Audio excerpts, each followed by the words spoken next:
Hi, I'm Sharon Landon and welcome to Old Asian Lady. Today my guest is Shashwati Talukdar.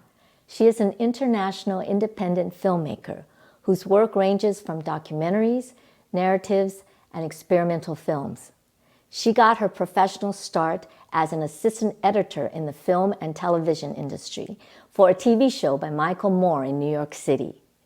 She is currently based in Taiwan, but travels frequently back to India for film projects.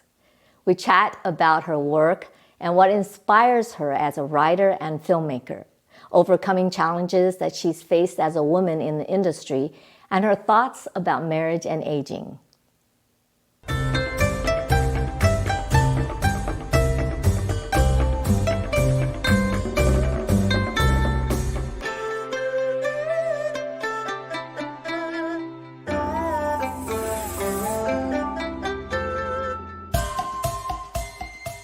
I'm lucky to catch you here in Taiwan because you're traveling a lot and working in India and abroad. So thank you for coming and making it to the show. Oh, not at all. It's a pleasure. Yes, so you were born in India, right? Yes. And at what point did you move abroad? So I went to the States to go to graduate school and in film, and which is what I'd done before, actually in India too. And so I went and got an MFA at Temple University in Philadelphia. And then I just sort of ended up staying. I sort of had this life as a artist, paying $200 for a enormous space in the iffy part of... $200? Was it one of those big artist lofts that you find in the States? It was just sort of this like ratty apartment where where the bathroom floor was sort of falling down. Oh my gosh. And I had the entire floor to myself, and then my roommate had the entire floor below. Oh. And it was in the, sort of the iffy part of town because, we'd landed up there right at the end of the crack epidemic, as you would have it. And when was that? What year was that? That must have been 1992. Yeah, it was a long time ago. Yeah. And so, of course, rents were cheap. And so you could sort of have this artist life for a while. And so that's what I did, along with going to graduate school. And then, I just ended up staying. Then I moved to New York to work. And why did you... so you went to school in Philadelphia,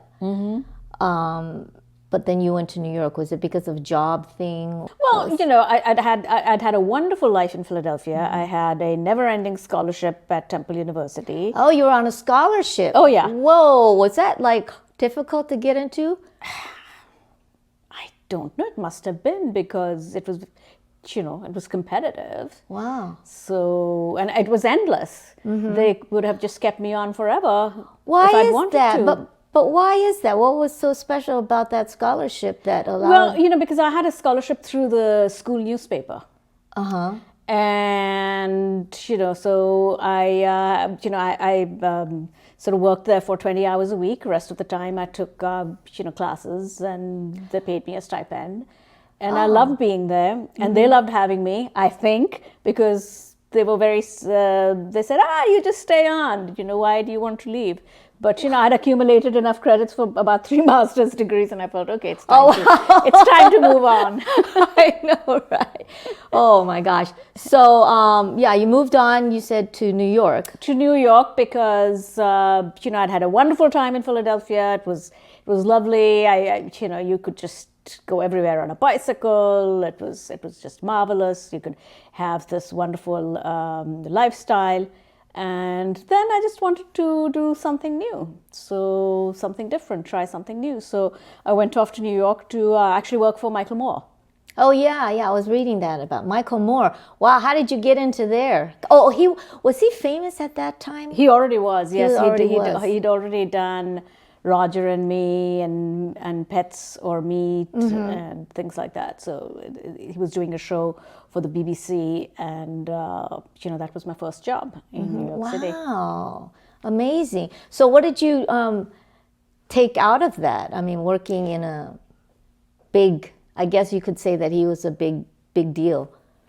Yeah, it it was a wonderful experience because Michael actually had good labor practices. You worked a lot, but unlike other places, it wasn't exploitative in the sense that you got overtime, and if you were there after hours, they would make sure you were fed. They would actually even give you cab fare to go home that's as an really employee. nice. And you got health insurance, which was which was a very, very unusual thing back then. And everybody who worked there was incredibly smart. So I was very, very lucky because then all my friends, my mentor, who was actually, because I was an assistant editor. So the editor I worked with was Kurt Engfer, who went on to edit his Oscar winner, the Columbine film and all of those things. Yeah. Oh, wow. So wow. so I learned to be an editor from one of the best editors, in the business. So. And Gordon and I have just continued being friends since then. So it was an amazing experience. Amazing experience, yeah. Wow. So you learn how to be an editor from one of the best. But what other takeaways did you have from that experience in New York? Any in the industry? One of the things about Michael was that he was fearless, and that was the biggest lesson. And I still remember this, little welcome speech he gave to all the employees who'd come in for the show. And at that time, I think actually Nike, or was it Nike or some other big corporation, was trying to lure him away from criticizing them by offering him, gazillion amounts of dollars to do an ad for them. Right. And he said, this is this thing that happened last week, and I'm so sad. Like, my agent, who should know better, actually asked me if I wanted to do such a thing. So he said, look, there will always be somebody who thinks that, you throw enough money at a problem, it's going to go away, and you'll always have that. He said, but remember this. Just do what you really, really want to do, and there will always be a job for you. You will never starve. Oh, wow. You don't, so you basically gave us permission to be fearless. Yeah, because he's still like that now. The things that he puts just out. speaks his mind, and whether you like it or you don't like it, whatever your political persuasion might be, there's something sort of admirable about that. Yeah. He had the complete courage to turn down a lot of money. And he had the complete courage to sort of tell us that it was all right for us to do the same thing, and it would absolutely be okay, and we'd be okay, no matter what. So that was an amazing takeaway. I'm so lucky to have that at the beginning of your career. I know, it's just amazing. How long did you stay in the U.S.?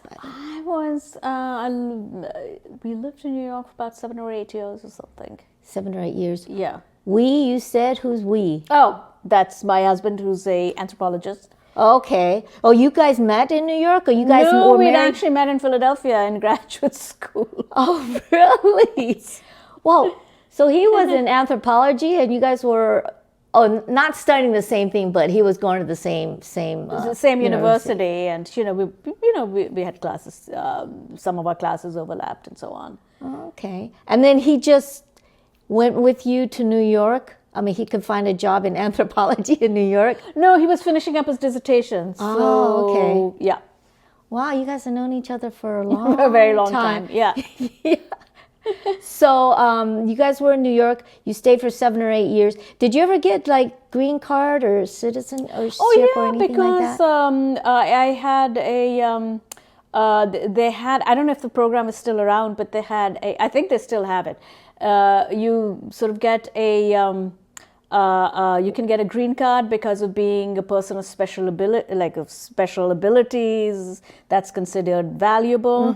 And actually, when I was in graduate school at that time already, I had been in some top festivals and shows, and had gotten all this. My work had started getting a lot of attention, and I'd actually been in the Whitney Biennial. among other things, so which is sort of the, if you know something about the art world, that's like one of the big two things in the art world, especially in the States. So based on all of those things, I was able to get a green card. Oh, so did you already have a name doing all of that stuff in India before you came to the U.S.? I had actually studied in India, and at that time there were just two sort of film schools, and I'd been to one of them, and that's where my filmmaking journey began, because I had essentially come from a background of drawing and painting and theater, and so that's what I had done, and I'd worked in Delhi for a little bit, and it's only after that I moved to the States to get another degree in film. So I had come in with a portfolio and so on, which is what helped me get the scholarship in the first place. Yeah. Okay. What caused you guys to leave the U.S.? Well, so Kareem, my husband Kareem, he had done his dissertation work in Taiwan. Oh. Actually, so when he sort of finished, he got a job teaching at Donghua University, and that's how we ended up in Taiwan. So he does linguistic anthropology and visual anthropology, which is the study of visual materials and using visual materials in the studying of culture. Okay. And, yeah. So he did his dissertation in Taiwan because Yes. there was a lot of that in terms of. No, he'd done his work on language, on indigenous language. Actually, indigenous language policy at that time, because Taiwan had just started working with the indigenous languages, of which you have 16 in a tiny country like this. Yeah. So it's an enormous cultural wealth that this country has. So it was a very exciting time because they had just started thinking about these things. So that's what his work was on, and so that's how we ended up here. So, I mean, like you having been in the industry there in New York, what did you feel about leaving that environment or the industry there and coming to Taiwan? Well, so it was kind of a culture shock because the industry didn't, and it still doesn't, function in quite the same way. The things that I'm used to doing things in a particular way, and a certain sense of how things get done and what it is to be, a professional film person. And I didn't sort of find that. It was quite insular. I think it probably still is. And so what ended up happening was then I just sort of carved my own path. And I started going to India more, which I hadn't done in a long time. And I started working there. And what's ended up happening is, so most of my film work, or at least a large part of it, has been focused in India because, I was closer to India. Then I started going there. Then I started filming there. Then I started making films there. So, my career path changed a little bit from being an editor-producer for television, which is what I'd been doing in New York, to becoming an independent filmmaker. So you have a company called 49 and a half. How did you, just tell me that story. How did you get the name for that? Okay, personal revelation here. That's my height. And one of my best friends in graduate school in Philadelphia, he was 6 foot plus, and we were just absolutely partners in crime. He would work on all of my projects, and we would just go hang out. And he never felt worried about taking me to the roughest places. We'd go hang out in the parking lot of the Grateful Dead concert and things like that. And so, one day he told me, he says, if you ever have your own company, you must call it 49.5 Pictures. And so I did. Wow, you did. Oh my gosh. Those partying days, they were good for something. They were good for something. So filmmaking, did you always was that a dream that you had when you were little, or you just came across something and you decided, hey, I'm going to be a filmmaker? Because I know you started in India, but what was that process like? Well, I had always been doing. I was always part of theater in school and college, and my mother was a painter, and so I'd grown up around a lot of art, and I'd just attended art school as if it's sort of the most normal thing to do. Was it a big transition moving from, television to independent filmmaking? I mean, Yes and no, because in television you're working with sort of predetermined formats, and you sort of have to deliver certain things by a certain time, and you're not really, I never knew what the budget for anything was or anything like that. But as an independent filmmaker, you're responsible for all of these aspects. And so you sort of have to start learning how to do accounts, for example, and how to do scheduling and things like that. So, so it's a different sort of skill set, but both are sort of challenging and interesting and fun in different ways. I mean, I've loved working for TV. I've loved working for on other people's films, and I still do that. I still edit because I just enjoy it greatly. And, so what is it about editing that you love? well, because it's a chance to, first of all, engage with somebody else's story that they are trying to tell. And so as an editor, your job really is to understand what a director's vision is and help them realize that. And secondly, the other thing that's really challenging and interesting about editing is it's often not the technical things that are that challenging, because those things you can learn, and you can learn them pretty quickly.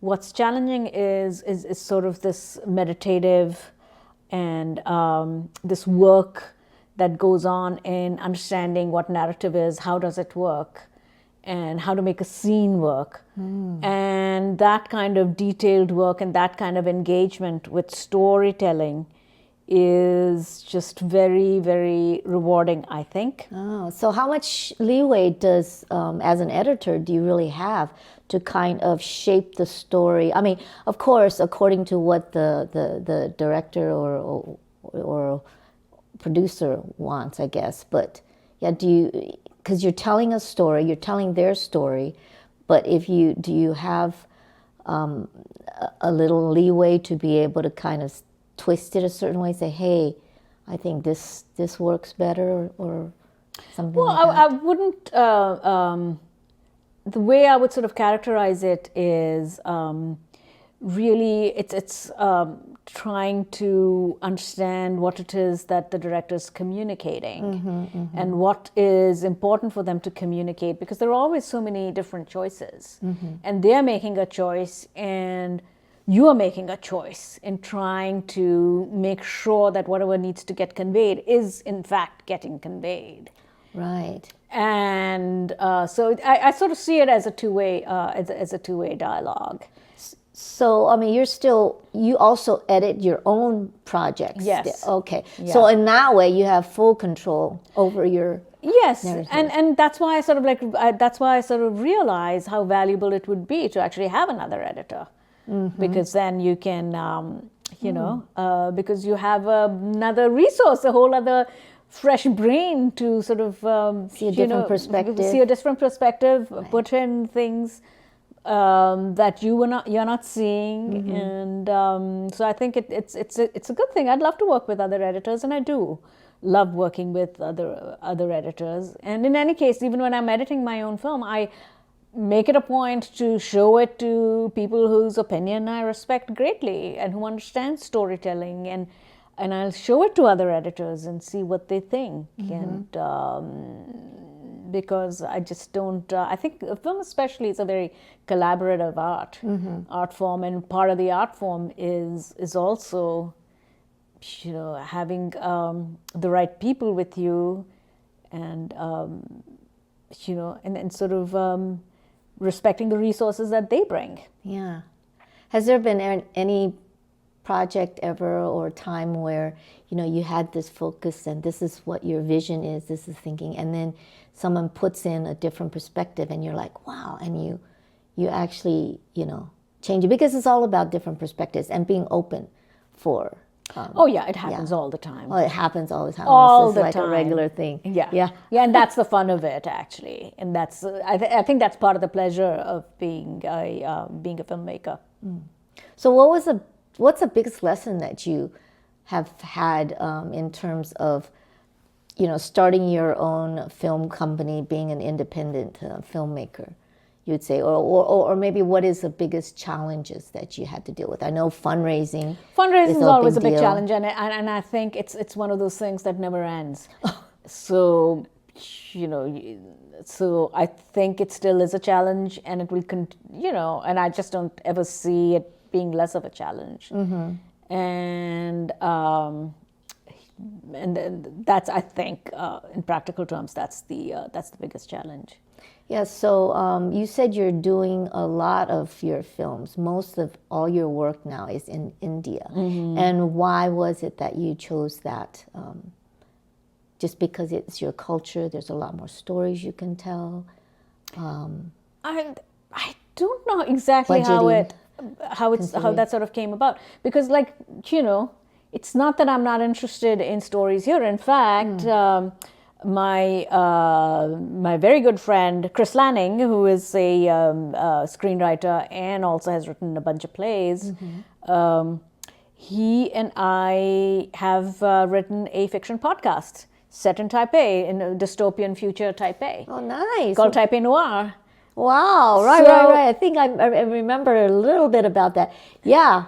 So, I mean, so stories are wherever you sort of find them. So somehow I ended up finding one story in India, and then it led to another, then it led to another. It's just, nice. it's just that part of that process. So is it just in the process of trying to find funding to buy the show or to finance the show? Not necessarily. I think like the challenge is always is the idea, and having clarity about that. Because, I mean, of course, there are lots of ideas I've had, and I've worked on them, and I've developed them, and they went nowhere because nobody was going to fund it. So that does happen. And then you just sort of shelve it and say, maybe another day when the climate's better for this kind of a thing, or or it takes another form. Right. I did have this idea for a collaborative sort of India, Taiwan, Japan project that I wanted to do, and somehow I could never get money to make a film. But then what ended up happening is it turned into a series of 3 plays, which were done in Taipei Shorts, and I still have a bunch of others that I want to do, in which you were in one of them. Yeah. Yes. Oh, so it's interesting. It's a creative process. And I really like it when you say you just put it on the shelf until something else comes along, because times change and situations change, and you just never know when that time's going to be. So where do you get these inspirations of projects that you want to film, or like plays that you want to do, or scripts that you write? Where do you get that? It's just, well, I think it's just that's actually a really difficult question. It can just be anything. Something sort of strikes you, and then something else strikes you, and then it sticks to the other idea, and then like something kind of becomes like a magnet, and it starts attracting more thoughts and ideas, and before you know it, you have a project. Right. Because you do so many different things. You said you do the editing, you also write, and the project we talked about that was a play, and then you produce, you direct, you have to do all of that. Out of those, which hat do you enjoy the most, or do you really find? I actually enjoy all of them. All of them. Wow. All of them, and in different ways and at different times, because I've had to be my own producer But now, but I love working with producers. So I'm working with a very good one right now, Diana Lee, who is just a fantastic producer. India or No, she's in Taiwan. Taiwan. Okay. Yeah. And she is actually the producer on the film that I'm finishing right now, which is called Marriage Cops. And it's actually a feature-length documentary set in India. And she is... A documentary set in India? Yeah. And filmed here in Taiwan? Is she No, it's not filmed in Taiwan. She's Taiwanese-American. And, I realized that this film wasn't going to get done until we had a producer. And so I asked her if she would. And she very kindly, she agreed, even though she is much more interested in doing sort of Taiwan-based stories, and she really, really is very committed to filmmaking in Taiwan, working with Taiwanese filmmakers, developing the talent here and the industry here. But we'd worked previous to this. I'd actually edited a documentary that she had produced, and which was set in China, actually, and made by a Taiwanese filmmaker, and I'd edited that. So so we had worked together, and we had a good working relationship. So when I needed a producer, I asked her to please help finish the film and come on board as a producer, and she did. And and of course it's getting done because she is a very talented producer. So I've also been lucky. I found people. I do a lot of the stuff myself, but I'm quite happy to just kind of give the responsibility to somebody else, and sometimes I get lucky and I find great people to work with.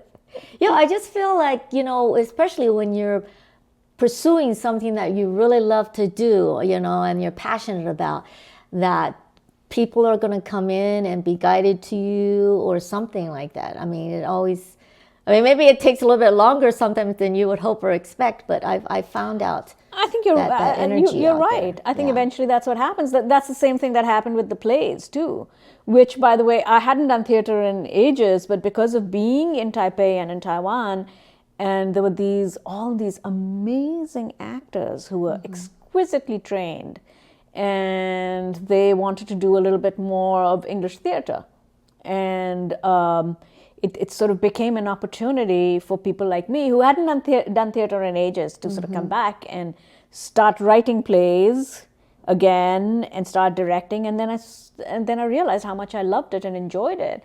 And then ended up working with you and, with Sarah Brooks and Xiaoling, Guo Xiaoling. Yeah. And it was just such an amazing and wonderful experience to work with people who are just that skilled and that dedicated and that talented, that it was like this great gift that we got. So I'm actually, in case you all don't realize, this is a bid so that I can get them to be in my next play. Always happy to. Right now, I'm getting ready to put out the podcast that Chris and I did. Right, the Taiwan Noir. Taipei Noir. Taipei Noir. Okay, the first season is called The Fever Dreams of the Maltese Falcon. Wow. Okay, Maltese Falcon. Wasn't there a book about? Yes. It's a homage. Okay. Yes, interesting. To the Dashiell Hammett one. So actually, the podcast is really story based. Oh yeah, it's a fiction podcast. Yes, yeah. And it's all it's very, very, very Taipei, Taiwan based. And we've lived here for so long. You sort of develop a sense and a sensibility and a sentiment, frankly, for the place. And this was our way of sort of giving expression to that. Yeah. And so we ended up writing this, and this happened during the pandemic, actually. So, Chris at that time was working in Nangang, and so we would meet up in the Songshan station. He's moved to Taoyuan now, right? He's moved to Taoyuan now. Yeah, closer to me. Yes. And what we would do is we would just sort of hang out, and, we just would get together and just write for an hour and just sort of hang out. And we did that all during the pandemic. and we ended up creating this sort of future science fiction dystopian world, alternate history sort of world, with a detective in it, and and all the fun that like ensues, and it's fiction. Yeah, because so is science fiction type. Is that more a genre that you like I love science fiction, horror. These are genres that I absolutely love them. Yeah, because I feel like even the play that I was in, it's a really interesting twist in the storylines there, and it's like a little bit just off, and yeah, it makes people think. I think theater gave me the permission to sort of explore things in very abstract, surreal, strange ways, and I think it definitely the Taipei theater scene has helped us to go with this, to finesse that and to sort of come up with like an entire first season. Wow, I'm so excited to hear it. Yes, everybody, please go listen to Taipei Noir, Fever Dreams of the Maltese Falcon. Here's my plug. There's a long tagline now. Well, we'll put all your information in the bottom of the. Please do. Yeah. So, in terms of going back to film and stuff and the industry, you mentioned a little bit, definitely, about how Taiwan was very different than the U.S. Yeah. Then, if you're talking about India and Taiwan now, are there similarities or a lot of differences also? I mean, it's absolutely different. Oh, yeah. There's absolutely no comparison between what what the Indian industry is like, what the U.S. industry is like, and what the Taiwanese industry is like, and the good and bad things about that. Mm-hmm. The Indian industry is huge. Yeah, I mean, not even including Bollywood, right? It's enormous. Yeah. There are 5 major movie industries there. Wow, in different languages. I didn't realize that. More than that, and then and it's very peculiar. There is no grant funding. There is no film council funding. None of that stuff. So you are really just out there on your own, and that's one way of working. And then, of course, there's the U.S. way, which also doesn't have any film council funding, but you kind of have grants. Mm-hmm. And people are used to being independent filmmakers, and they sort of collaborate with each other. And there's a certain openness that the U.S. has, which other countries sort of don't. Yeah. Because it has, there is a certain consciousness of being, first of all, having people from all over the world being there, and an understanding of, it's a country made by immigrants, and no matter what happens, they have that as part of their cultural fabric. And so there is a certain openness to an extent. I think there are limits to it, but but there are many things you can sort of explore over there. So it's a very different way of doing things. Taiwan, I find quite peculiar because they seem to sort of, but I think it's changing. Mm-hmm. But there's like a peculiar kind of, what shall I call it, provinciality.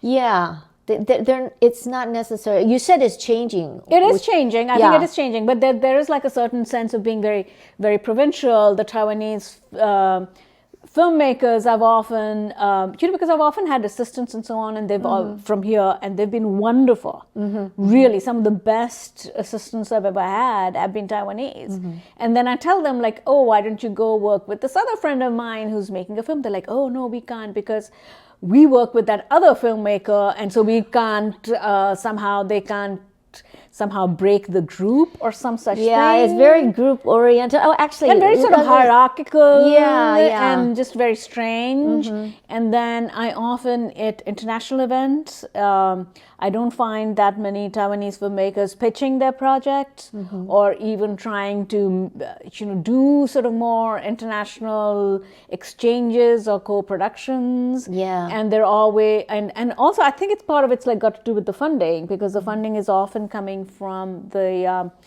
from the government, Yeah, from the there's department, or from whatever the Ministry of Culture Ministry or of the film Culture or some industry. such Yeah, thing. film commission. Yeah. And so they complain a lot, and somehow they're making these films for very little money. Yeah. So they, it's just very. It makes things very insular and inward looking, and it's kind of a Yeah. shame because people are really well trained. Yeah. Some of the best, really some of the most talented, amazing people you can find and well trained. You will Yeah. find them here. Yeah, I think what you're talking about too is just a lot of the projects I feel like is focused inwardly. So getting the Taiwanese audience, they want to keep all and what they really need to do, because if you look at the rest of the world, to do global things, international things, and they need to get up to par. Yeah. Taiwan used to have a very thriving film industry, entertainment industry, but they've kind of fallen behind. I feel like behind Korea, even Southeast Asia, behind India, so many different places. And they just need to find a way to attract a larger audience and not so much focus, on Taiwan. Yeah, I mean, there are amazing stories to be told here. That's for absolutely. sure. But what it is I sort of see a strange lack of confidence, which is very surprising to me. Because in terms of lack of confidence, this sort of feel like you talk to a lot of people, say in the industry and so on, and they just sort of feel that they can't compete with with the Koreans or with Hollywood or any of these things. So there's sort of a strange and that breeds a certain kind of insularity, and I don't know why.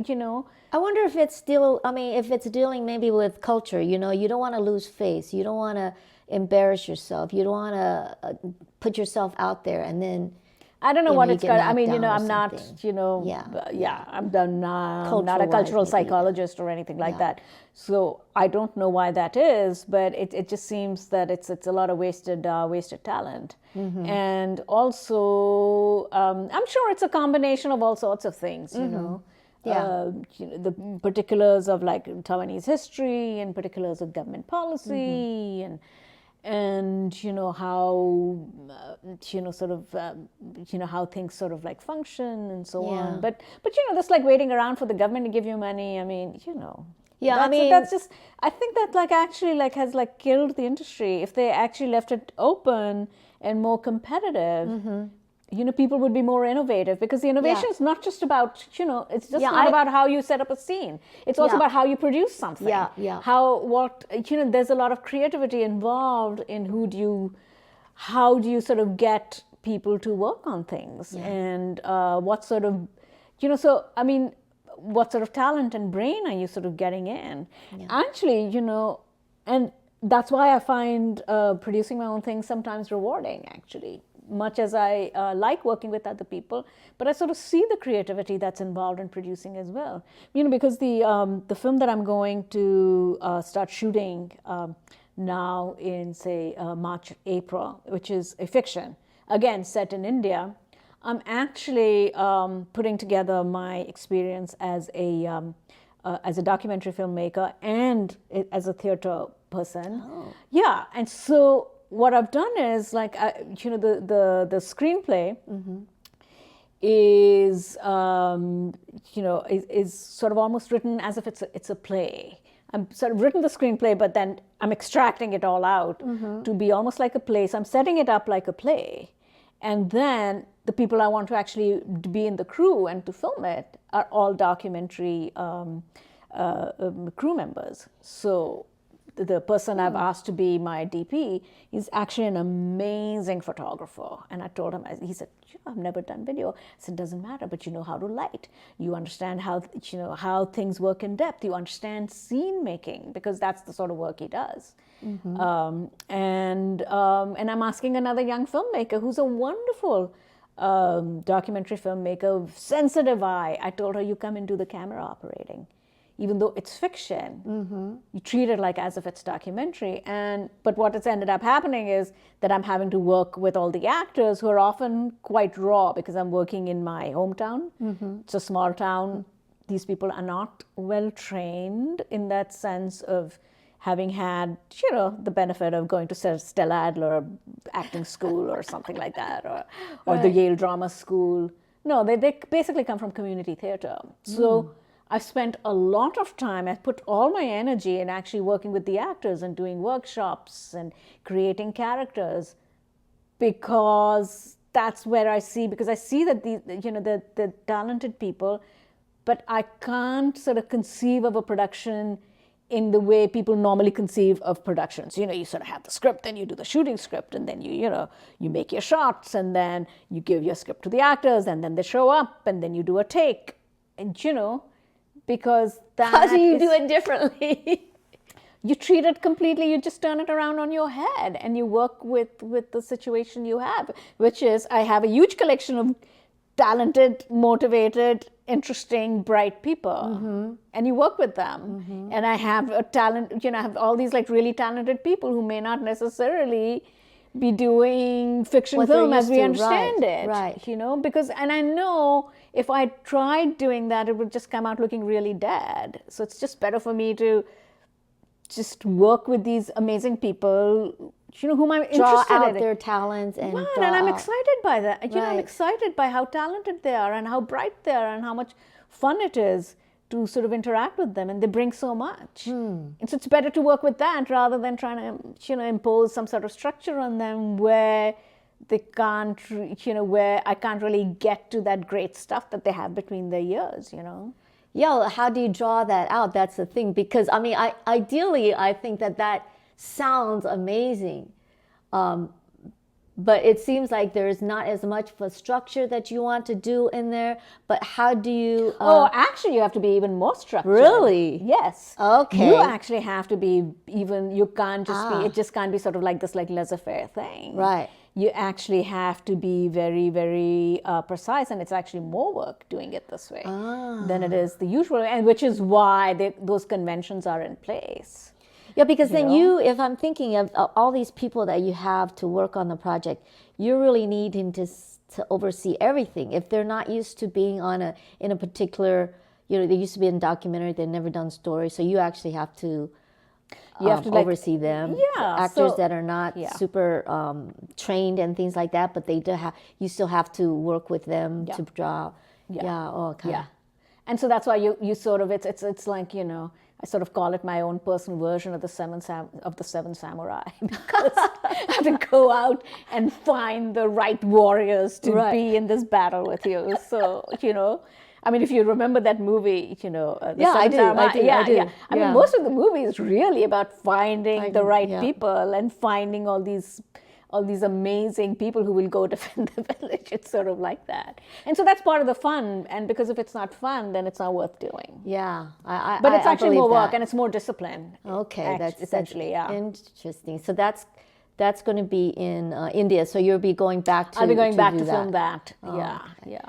So out of all the different projects that you've done, do you have a favorite one that you've worked on, whether it's content, the challenges or lesson you learned or whatnot, out of all your work? Actually, the project that I'm, whatever project I'm working on now is always my favorite project. Oh, really? So, That's a good way to look at it.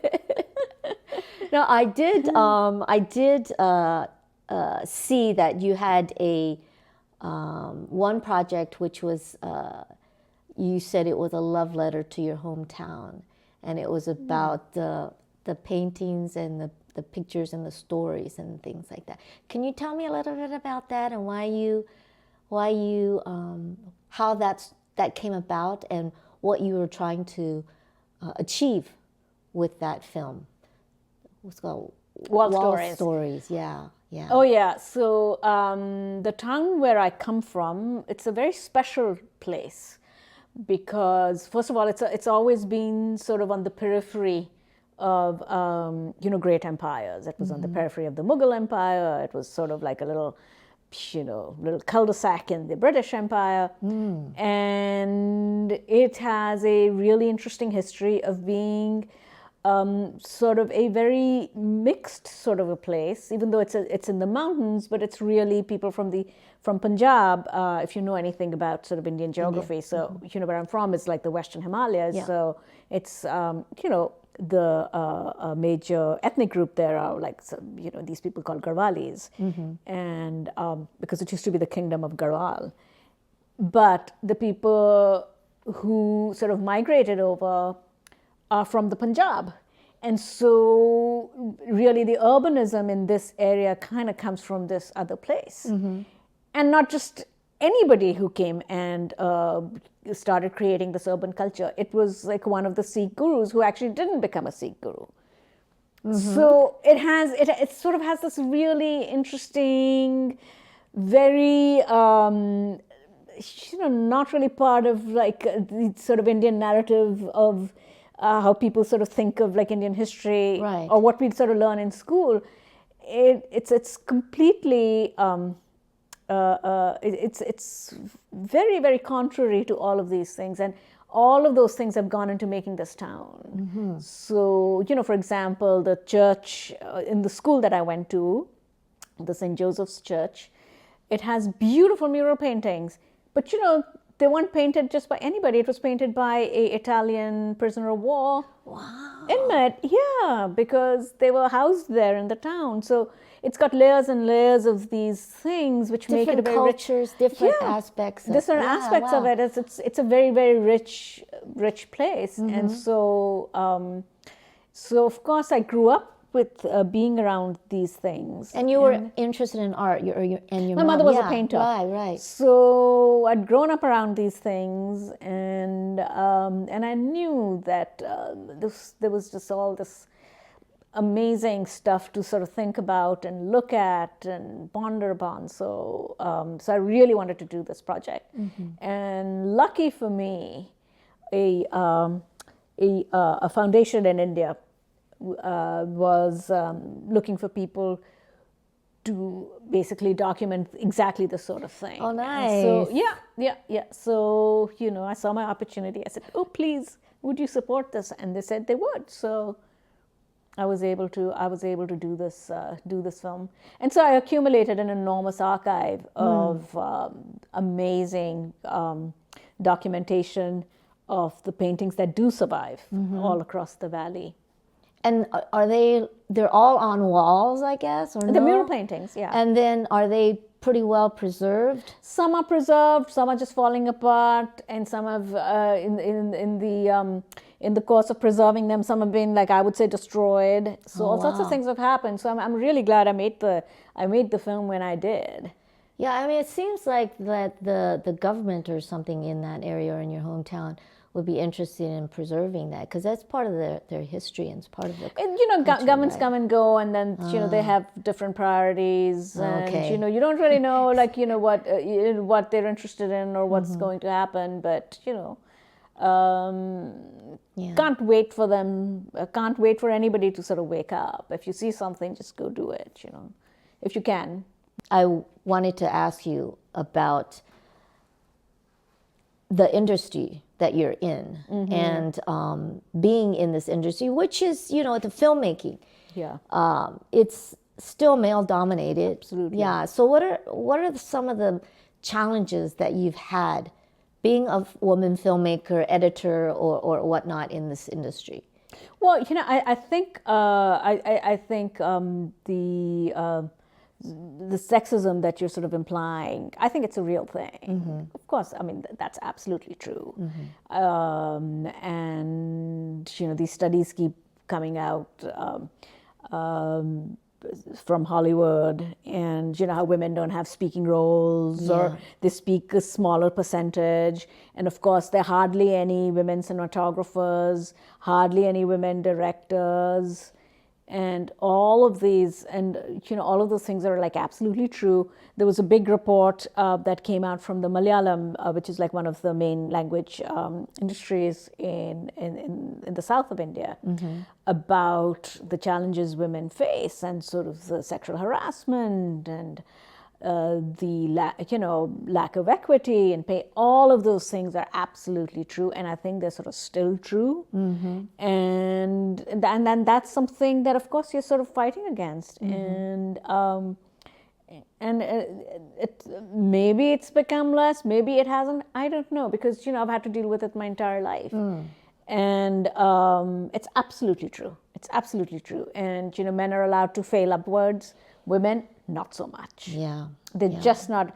I've seen so many really talented women filmmakers. They make a great film, then the second one not so good. You never hear from them again. While if it's a male filmmaker, he makes maybe a mediocre film, they'll be giving him a few $1 million just like that. And Total that's double totally standard, right? Oh yeah. That's absolutely. So that hypocrisy is like not gone whatsoever. It's still part and parcel of exactly what we're sort of dealing with, and I don't see it disappearing anytime soon. So you said you've dealt with a lot of this stuff. You said I'm sure. I'm yourself. Right, and it's not even that. It's like happening to me sort of like directly, but I just sort of like know it's like part and parcel of the world one is dealing with. Yeah. And the environment that you're working in, and that's absolutely true. Well, it helps when you're an independent filmmaker, because you don't have to necessarily deal with that, because you're within your own project, your own environment. But you still have to raise money. That's true. And then you sort of start dealing with exactly this sort of thing. And you sort of often wonder if you're just like, hey, what if you're the next little boy wonder with like barely anything, but just you just like walk into a room, people would be like maybe throwing money at you, maybe. Yeah. But I don't know that, because I'm not that. So I don't know. So I can't sort of sabotage myself just. Sort of like really thinking about that, and sort of having that sort of be, because I can't change my gender, and why should I? I can't change the way I look. I can't change any of those things. So what am I going to do? Complain about it? Like, yeah, I should complain about it, but then how? Figure out how to, you sort of you still have to like negotiate your way through it, and you figure out ways to do it, and it's unfair. Life's unfair, but that's how it is. It is unfair, and there's like no shame in sort of acknowledging that. Yeah, I mean, I wonder if in India, do you feel like it's worse there, as in terms of women in the business? The U.S. is way worse than India, by the way. Yeah. And in terms of sexual harassment, or just no, not in terms of sexual harassment. In terms of women being in positions of authority. Actually, places like India and actually even Taiwan, way better. Oh, okay. Yeah, right. You'd be surprised. And Europe is way worse than the U.S. Is it because Asian culture is more accepting of women necessarily? Because there's the. I think they're not scared of that. I think they're not scared of women having. I mean, they are scared of women having power. I mean, because I think patriarchy is like true the world over. But I think the way it sort of manifests itself maybe is different, and so. You can sort of make it work for you sometimes, or it allows for certain spaces to sort of open up. So I mean, I grew up watching the films of Aparna Sen and Sai Paranjpai, and this is like when I was a kid. I can't think of an equivalent in the States of whose films I watched. Yeah. Oh. Yeah. There were no female directors to look up to when I was growing up, or when I first started in. Started in film school. Oh, interesting. Yeah. I wonder if it has anything to do with the time the industry has been operating. I don't know, but anyway. I don't know. Hollywood's about as old as the Indian film industry. Yeah. I mean, the both started in the 1890s. Oh, yeah. The second, cinema was invented. I mean, so. See, it's interesting, because it just shows sometimes, when you're not as familiar with certain cultures and the way they do things, there can be a little bit misinterpretation or not understanding. Wow, things are actually more than I thought. I think it's just another, for me anyway, it's just another aspect of learning. How much time are you actually every year spending in India, and how much time are you spending in Taiwan? Well, I would say, I split my time sort of half and half. Yeah. So, I mean, is your husband is always based here in Taiwan? Right, because he's got teaching duties and university duties. So, I mean, is that work out? I mean, within the relationship, actually, you guys have you guys known each other for so long already. But sometimes it's kind of good to just, have your own space and do your own time. But does it, it works out pretty well that way? We manage. He spends some time there. Then I'm sort of here, and then we sort of we figure it out. Yeah. I mean, you guys don't have kids, right? Yeah, I think that helps actually. Yeah. Because I know, was that a conscious decision that you guys made?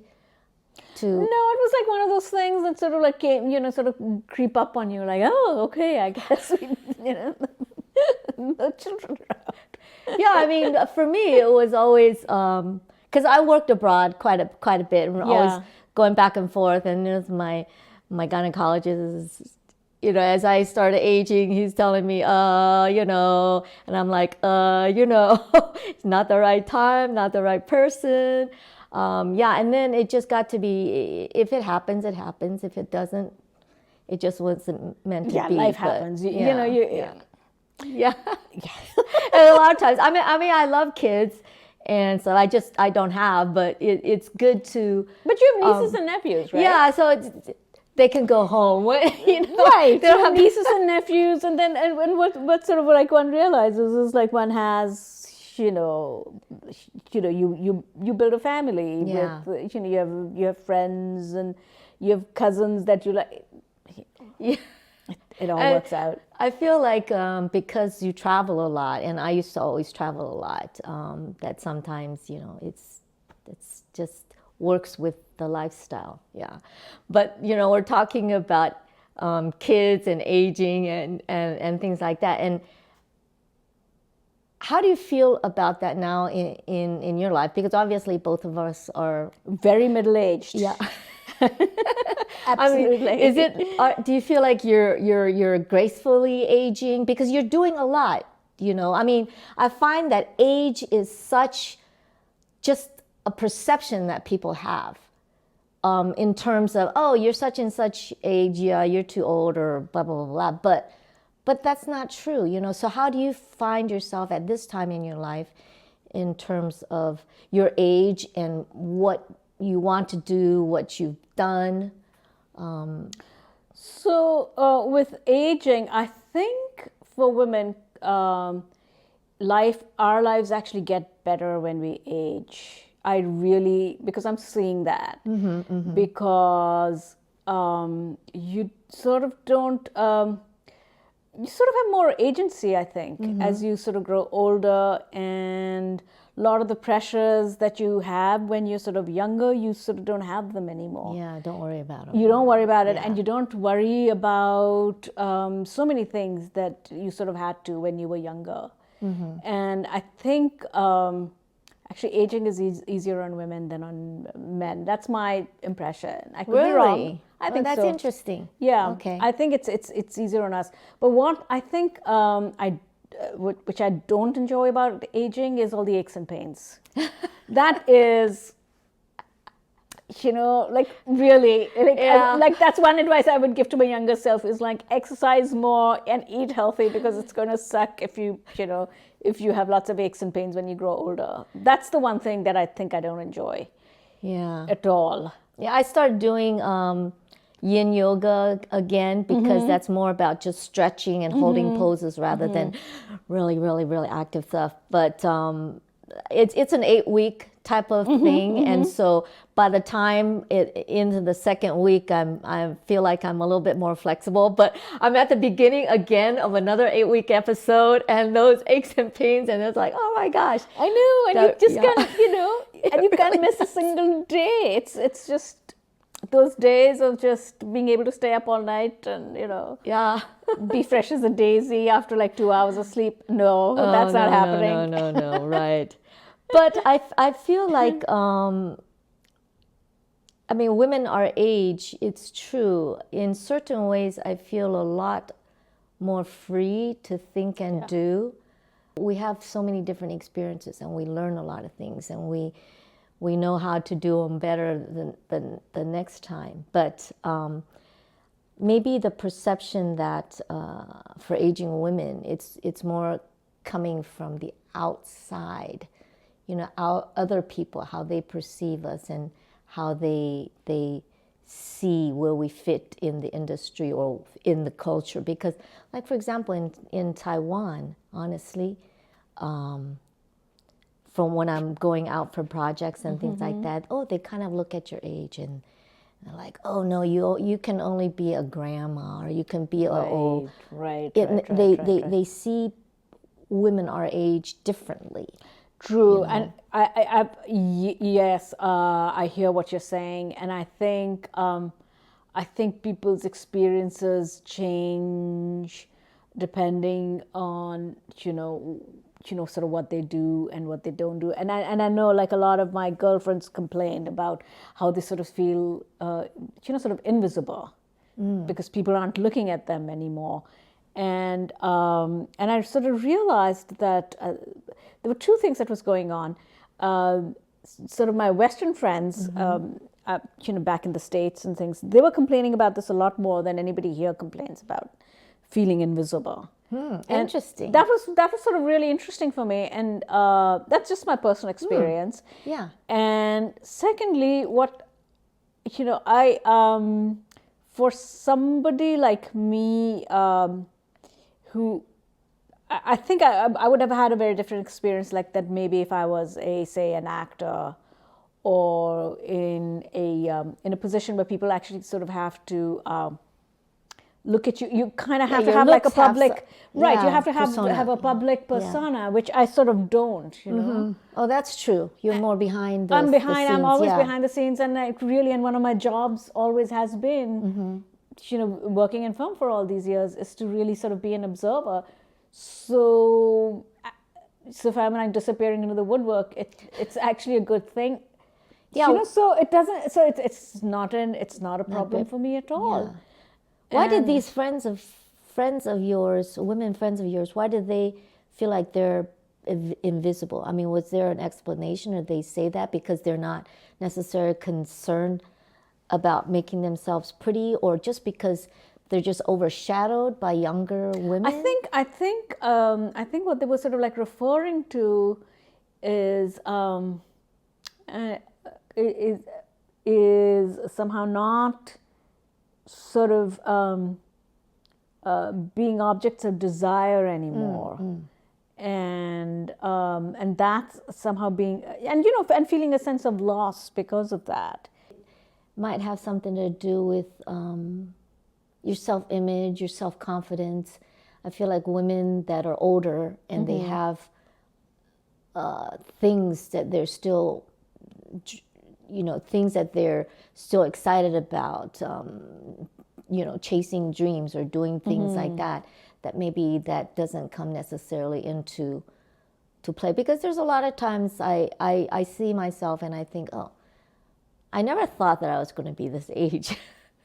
Well, now that I'm this age, in general, it's pretty good. And I don't really necessarily miss the times that I was young, because I feel like I feel comfortable.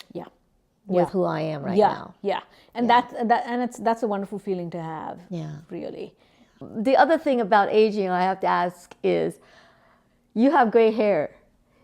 So that's by choice? It's just easier, or you just, because I haven't dared to go gray yet, honestly.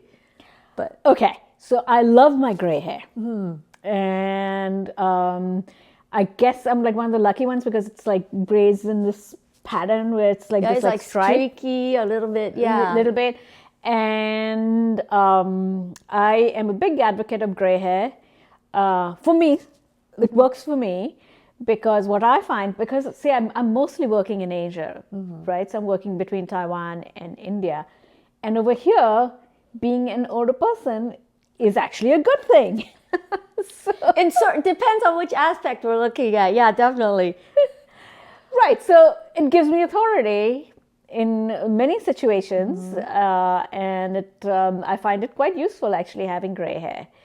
In what ways? I mean, Well, first of all, authority. you know, it's you can tell other people to sort of behave themselves, for example, and it's absolutely okay for you to do that. And I find what it has allowed me to do is be more of myself than I could be when I was younger, because, you know, I think people would find me sometimes abrasive or a little bit rude, but when you're sort of older, they're willing to tolerate it a bit more. So if you have gray hair, they allow you to be rude. And Yeah.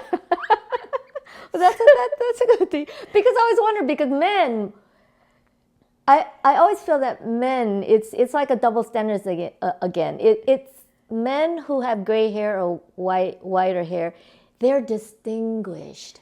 But when women have white hair or gray hair, or maybe it's just because we're talking about Western culture. You know, you're like old lady kind of thing. But you're saying in Eastern culture, in Asia, it's not that. it's not that.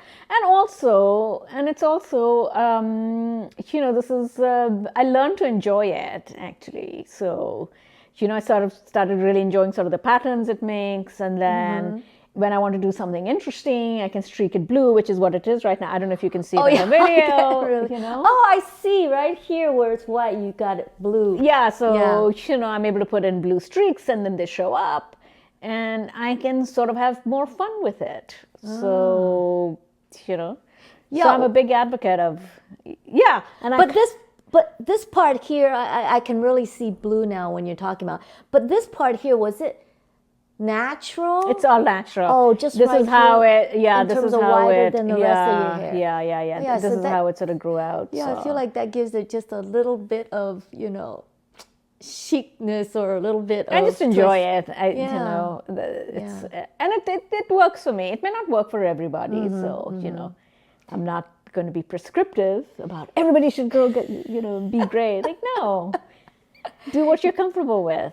Yeah, I'll have to take that step a little bit later on. I think not ready for it yet, but yeah, it's just amazing because I feel like gray hair is not necessarily, gray or white hair is not necessarily old in itself, although maybe that's a perception. People see white, gray, they think old. Because a lot of times the hairstyles, you know, with the different hairstyles that you have, it's really quite chic. It's quite, you know. Like right now, this is like modern. I need to go for a haircut, but you know, Why is it when we talk about hair, women get self-conscious and they start thinking, oh, you know, I've got to go get something done, or, you know, what? Why is it? Because we've been socialized that way. You know, and sometimes it's just, you know, we should just acknowledge that we are socialized a certain way. Yeah, you know, we don't yeah. live outside of society. We are a product of the society, and you know, This is what Just- happens when we get old. Accept it. just accept it. And We're old Asian ladies. we're old Asian ladies. So we've come to this part of my show where I call it WOW, which is words of wisdom. So if you had any, you know, thing to share with the audience in terms of your learning or your experiences, or Take care of your health. Important. Exercise. Drink water. And keep up with your friends. I think we don't give our relationships, especially our female friendships, as much weight as they need. I think that's the stuff that sustains you. okay, yeah, having that support system, because women are very supportive. Yeah. When they So, you know, that's great. That's look out for your friends, drink lots of water, and exercise. Okay, thank you. So if somebody wanted to find out more information about your films or your work, where would they find you? Shashwati.com. Okay. Can you speak it a little bit slower? That's Shashwati.com. That's SHASHWATI.com. .com. And then, of course, your Taipei Noir is going to be coming out sometime this year. So, Yeah, keep an eye out for Taipei Noir. yeah. All right. Thank you, Shashwati, for stopping by today. And thank you guys for stopping by. And we'll see you next time on Old Asian Lady. Bye-bye.